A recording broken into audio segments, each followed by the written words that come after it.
Ito na nga mare at gagawin ko na yung dati kong ginagawa. Mag-unboxing lang naman ako at magbibideo. Dahil nga meron akong baby, pagkakataon ko na nga ito. Pag hindi naka-duty ang asawa ko. Kaya kinuha ko na nga yung box at ilalagay ko na nga dyan. At ito nga naman, katabi ko pala yung kape ko. Ang kape kong walang katapusan. Yung higop ka malamig na. Kaya inubos ko na lang para matapos na.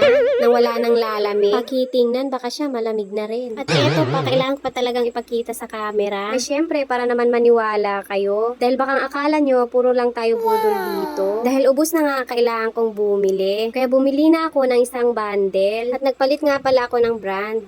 Dahil mura ito at parehas lang naman sa dati kong ginagamit, edi syempre masaya tayo niyan kasi nakapag-stock na naman tayo. At para naman maniwala kayo, papakita ko pa sa inyo. At ito nga mare, magte-take 2 tayo. Dahil hindi ko nga namalayan ang pangit pala ng background ko sa una. Dapat pala nasa ibang side ako. Kaya tinanggal ko ulit yung laman para makapag-take 2. Dahil papakita ko nga naman na 6 talaga yan, pero ang mura. Sulit at magagamit mo ito ng matagal. Unscented pala yan ng Baby Pal. Para sa mga newborn babies natin. Hypoallergenic, may vitamin E at aloe vera. At syempre, 80 sheets na rin. Kung gusto mo rin ng kanya, lagay ko yung link sa comment section. Maraming salamat mare, pa-subscribe na rin.